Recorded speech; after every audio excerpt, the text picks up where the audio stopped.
वहीं अमरोहा पहुंचे ओम प्रकाश राजभर ने विपक्ष पर जमकर निशाना साधा है। उन्होंने अखिलेश यादव पर तंज कसते हुए कहा है कि अब वो सिर्फ ट्वीट और बयानबाजी तक सीमित रह गए हैं, जबकि जनता उनके काम को समझ चुकी है और सरकार में उनकी वापसी संभव नहीं है। राजभर ने नरेंद्र मोदी के नेतृत्व में केंद्र सरकार की उपलब्धियां गिनाते हुए सरकार के देश भर में एक्सप्रेसवे का जाल बिछाया गया है, जिससे कनेक्टिविटी मजबूत हुई है और विकास को गति मिली है।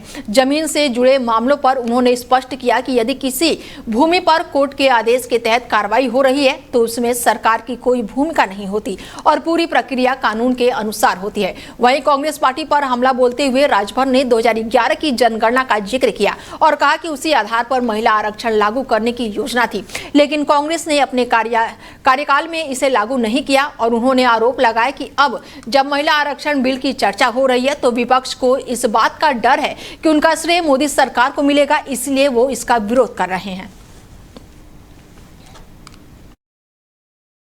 देखिए, अब अखिलेश जी को बोलने पर भी पाबंदी नहीं लगाई जा सकती। अब ये काम उनके जिम्मे है, या तो ट्वीट करें या तो प्रेस वार्ता करें। सरकार में तो आना नहीं है, क्योंकि जनता उनके काम को सब अच्छी तरह समझ गई।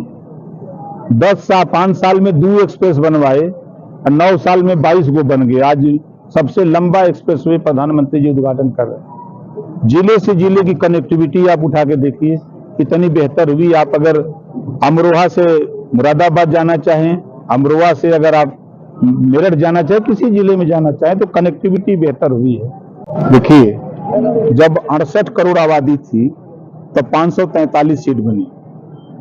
2011 की जनगणना के आधार पे विपक्ष ये नहीं कहता कि जनगणना करा करिए, तो हम कहां 2027 की जनगणना से कर रहे हैं। हम तो जो 2011 में जो कांग्रेस पार्टी की सरकार में जनगणना हुई है, उसी जनगणना को आधार मान करके 860 सीट बना करके हम आरक्षण दे रहे हैं। उन्हीं के कराया द्वारा, उन्हीं के कांग्रेस के सरकार द्वारा कराया गया जनगणना है, हमारा तो है नहीं, तो उसी आधार पर तो दे रहे हैं।